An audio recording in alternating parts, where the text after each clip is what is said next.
We are supported by the Soar with Tapping app. I've been using the Soar with Tapping app for over a year now for insomnia, and I am sleeping well.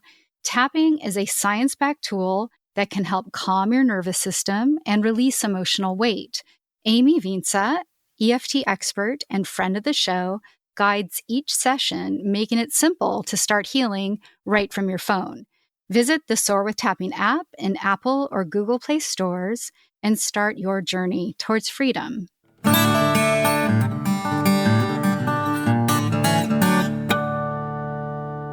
We are working on our fall season, and until we kick it off, I'm revisiting a few episodes where there's a little more to say. This week, I'm replaying part of the episode, Raw, My Doctor Violated Me, in which Madelynn has to navigate sexual advances from her psychiatrist. In today's show, I circle back and ask Madelynn how it felt to tell a hard story. And hard stories don't arrive with a beginning, middle, and end. Trauma disrupts linear time. Memory is fragmented, processing is circular. So thank you, Madelynn, for speaking up today. I had a long relationship with a psychiatrist whom I really trusted, who was sexually inappropriate with me.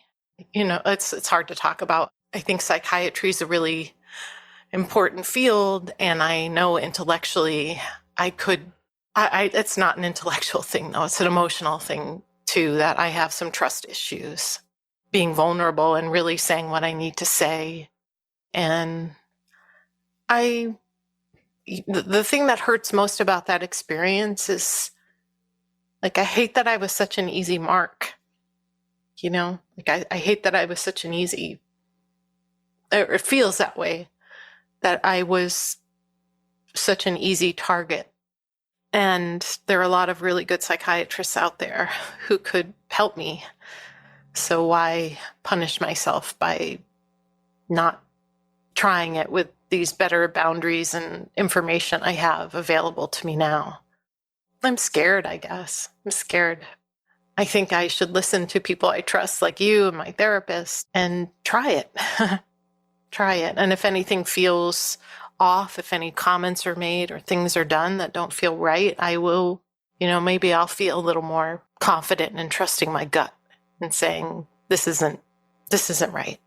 We can be so vulnerable with these conditions, and it's a hard reality to accept. Well, that's a lot of trauma. Yeah. You don't need to have depression for that to be traumatizing. True. And then you end up blaming yourself. Yes.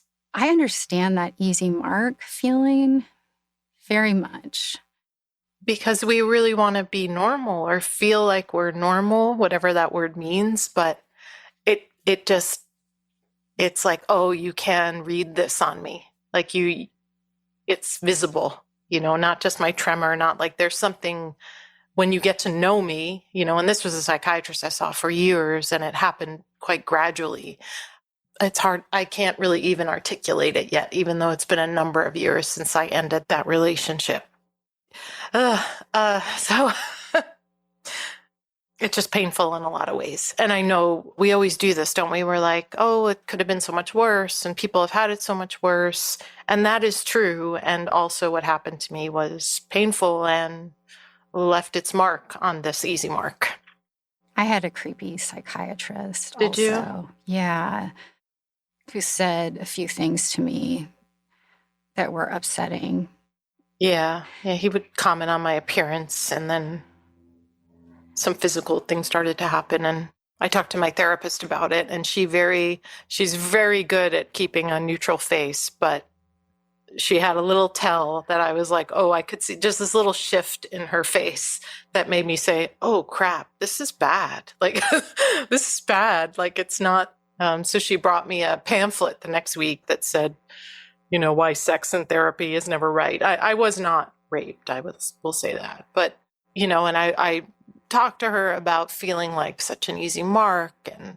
And she said, well, I do want to remind you that this happens frequently enough that there is a pamphlet that's been printed that says, why sex and therapy is not, it's not my boundary to hold. It was a psychiatrist's boundary to hold.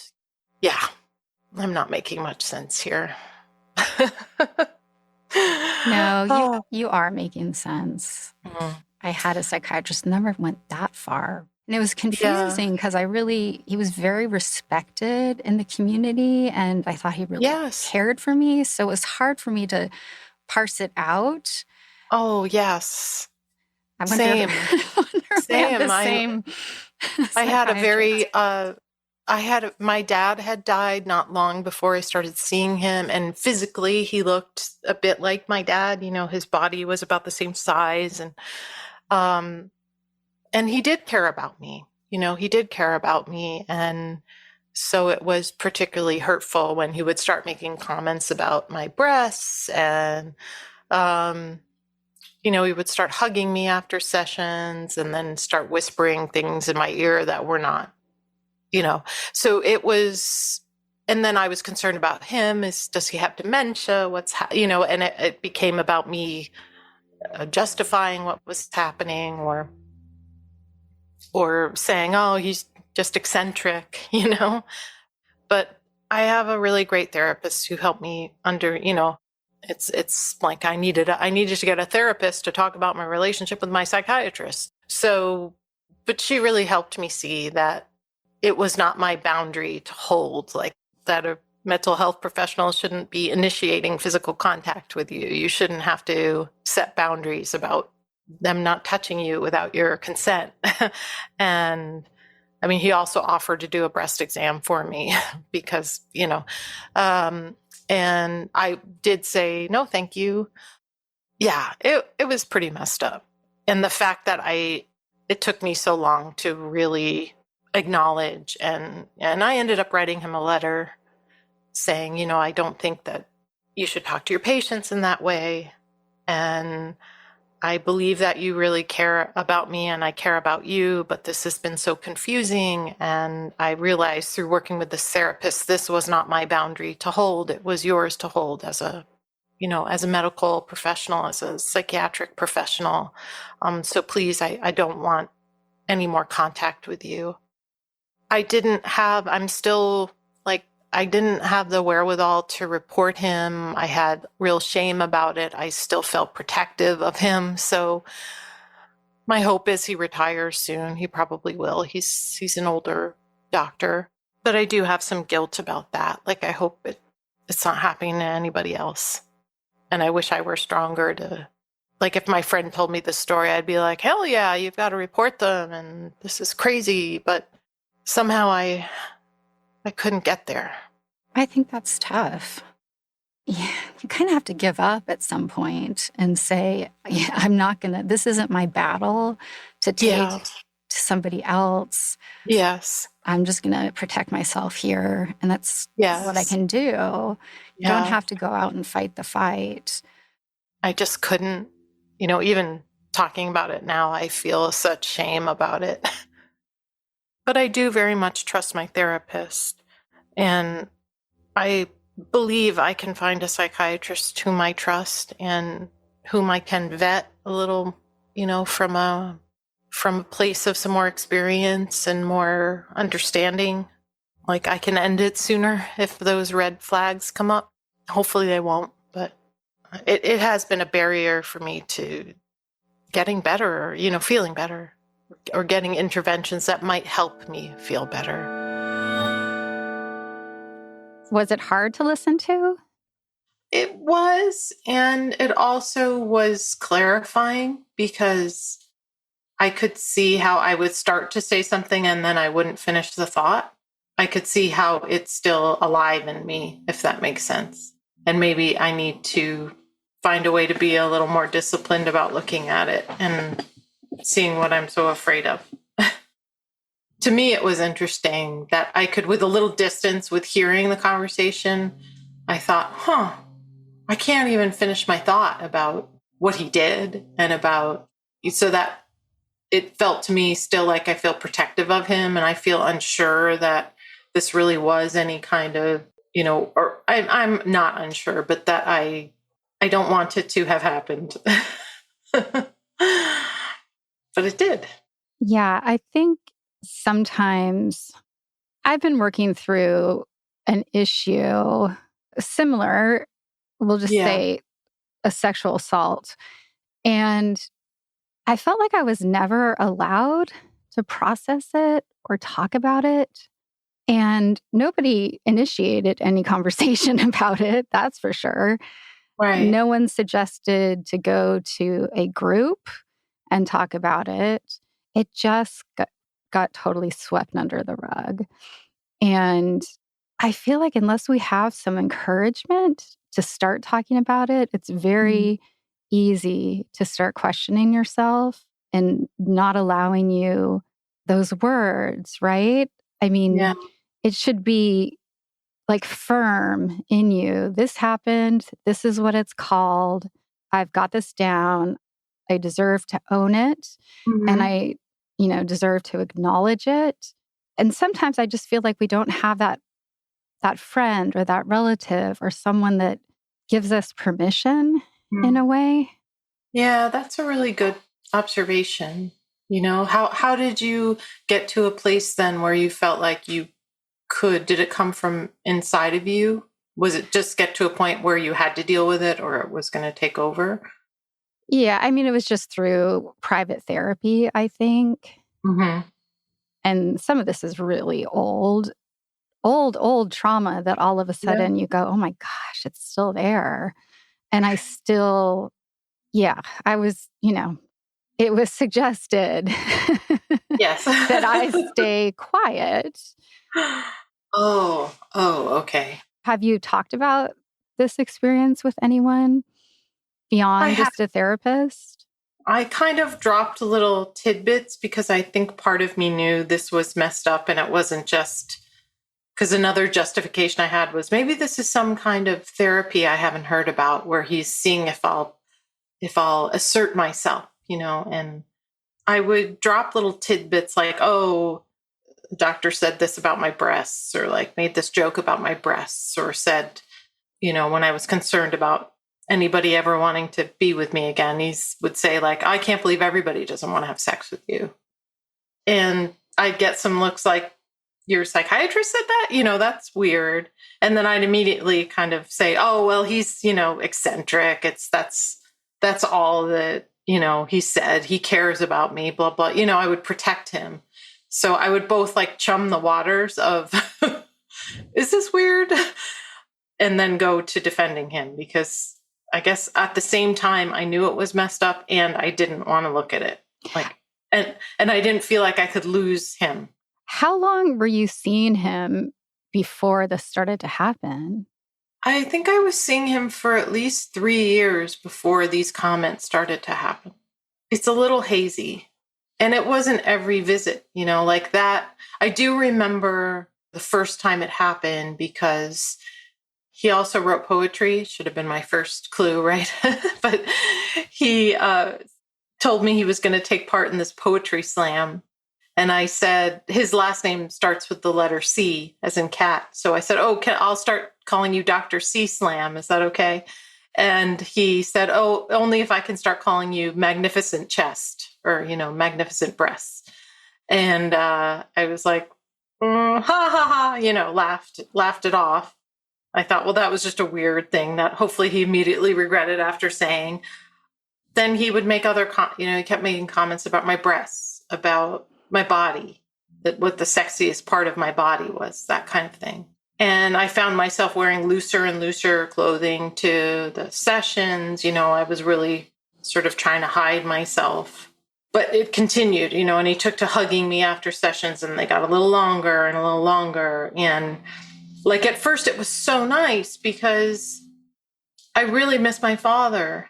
And he had that kind of paternal energy. And he was a similar body shape to my dad. He was like about the same size. He had a little bit of a belly. He was soft, so it was so comforting. And then it just turned into something else that was not comforting, that just felt like had my father been alive, he would have kicked this guy's ass, When I found a new therapist, she knew I was seeing him for meds. And I started to, again, I would bring it up jokingly. I did notice too how much I laughed in that episode, from discomfort. And I would bring it up to her and I would laugh like, oh, this eccentric, psychiatrist I've been seeing for many, many years. And she said, do you have another appointment scheduled? And then the last time I saw him, he hugged me way too long. And he slid his hands down my body and pressed down on my hips and said, this is the sexiest part of your body where your hips flare out. And I remember just getting all red and leaving that session and being so upset. And I told her about it. And she said, do you have another session scheduled? And I said, I do. And she said, I'd really like to firmly encourage you to postpone that visit until you and I have a chance to process this together, talk about this. And that's when she brought me in the pamphlet about how sex and therapy don't mix or whatever it was called. And yeah, so that was the last time I saw him in person. And then he did continue to call me to check in to see if I wanted to schedule an appointment. He called me, I don't know, maybe 4 or 5 times, and I didn't answer. And then I finally wrote him that letter along with a check for money I owed him. I think I struggled with whether to pay him or not, but part of me just wanted to put it behind me. And I also kind of knew if he cashed the check, he got the letter. Like I would know that he read it or somebody read it. Yeah, I should find that letter and get the timeline straight in my head, because it really was going on for a long time, way too long. And I think I mentioned the breast exam. I had been to the doctor and I had to go in. I had a lump in my breast that turned out to be benign, but I was talking to him about it and how I was concerned and, but hopeful that it would just be benign mass. And he said, well, if you'd like, I can, I can check that for you. And I said, no, thank you. I'll wait. Yeah. So it was just all very confusing. And I think I haven't fully looked at it and writing the letter was helpful to processing it. But I think I have a lot of anger I haven't really expressed. I mean, I was struggling when I first saw him, but I was struggling in a different way. And I was, my marriage was falling apart and I was lost. And I was maybe particularly vulnerable when this started. And I was feeling very insecure about how I looked and if anybody would ever be attracted to me again. And that's why I thought, well, maybe this is just some kind of unusual therapy.